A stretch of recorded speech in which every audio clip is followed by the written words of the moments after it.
नमस्कार, सादर प्रणाम। मैं doctor Om Prakash Mishra, the Sanket live से। एनसीईआरटी की किताबों में अब काफी परिवर्तन होने जा रहा है। उन किताबों से मुगल बादशाह के जो पन्ने थे, जो इतिहास उनका था, उनको हटाया जाए और उसकी जगह पर नए चैप्टर एनसीईआरटी की 7वीं की इतिहास की किताब में मुगलों और दिल्ली सल्तनत के अध्याय हटा लिए गए हैं। इसका अर्थ है कि अब बच्चों को उनके बारे में नहीं पढ़ाया जाएगा।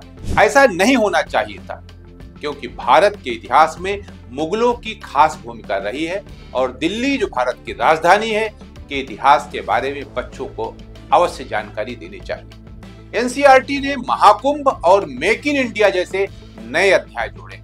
महाकुंभ में तो हर संप्रदाय के लोग नहीं शामिल होते हैं, तो इसके बारे में इतनी विस्तृत जानकारी देने का क्या मतलब है, ऐसे सवाल उठाए जा रहे हैं। जबकि मुगलों के इतिहास के बारे में लगभग सभी प्रतियोगी परीक्षाओं में सवाल पूछे जाते हैं, इसलिए उनको नहीं हटाना जाना ये भी कहा जा रहा है। लेकिन भविष्य में उन्हें इसकी जानकारी की जरूरत पड़ेगी, तो ये कहां से आए?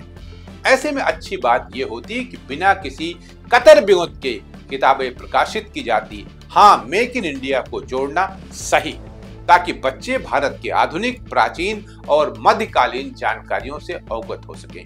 यह उनके स्वर्णिम भविष्य के लिहाज से अधिक उचित होगा।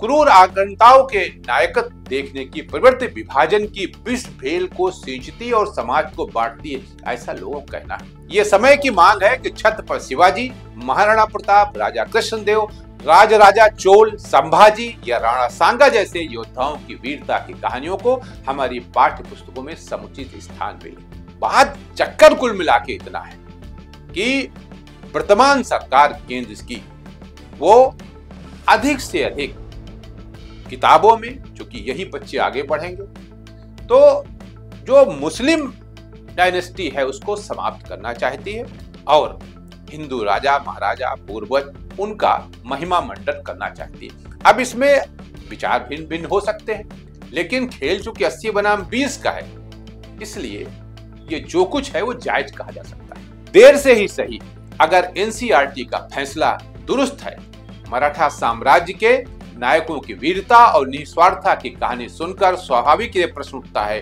कि आखिर किन कारणों से हमारी पाठ्य पुस्तकों में आतताई शासकों व विदेशी आक्रांताओं का महिमा मंडन किया गया और किन कारणों से महानायकों की पात्रता रखने वाले भारतीय योद्धाओं की उपेक्षा की गई। वही बात हुई। एक प्रकार से महानायकों को मुख्य धारा से दूर हाशिए पर भी जगह नहीं दी गई। इसे विडंबना ही कहा जा सकता है कि इतिहास की हमारी पाठ्य पुस्तकों में एक और मुगलों की पूरी वंशावली रटा दी गई। उन्हें उदार और न्यायप्रिय सिद्ध करने के लिए मिथ्या कहानी रची गई। अब कहानी किसने रची?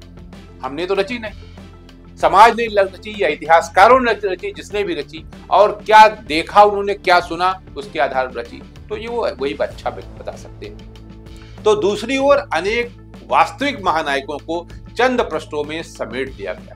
मुगल शासन काल में भारत ने अपनी सांस्कृतिक एवं राष्ट्रीय अस्मिता की रक्षा के लिए कितना कुछ भोगा, यह हमें स्वतंत्रता प्राप्ति के बाद इतिहास में विस्तार से बताया जाना चाहिए था, लेकिन ऐसा नहीं हुआ।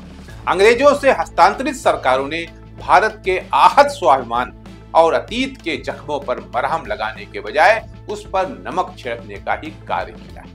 आश्चर्य की बात तो यह है कि देश में इन आतताइयों, आक्रांताओं के नाम पर सड़कों, शहरों, चौक चौराहों और सार्वजनिक भवनों आदि के नाम रखे गए तथा स्वतंत्रता के बाद भी उन्हें यथावत रखा गया। ये देश के दूर दराज के इलाकों में नहीं, राजधानी दिल्ली में भी दिखा। क्या ये उचित था?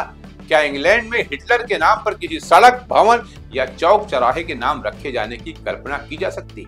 शायद नहीं। दिक्कत यह भी है कि यदि किसी प्रबुद्ध व्यक्ति अथवा संगठन ने आक्रांताओं की क्रूरता का विरोध किया, तो उल्टे उन्हीं पर सांप्रदायिकता के आरोप मढ़ दिए गए। ये प्रवृत्ति आज कुछ कम जरूर हुई है, पर खत्म नहीं हुई।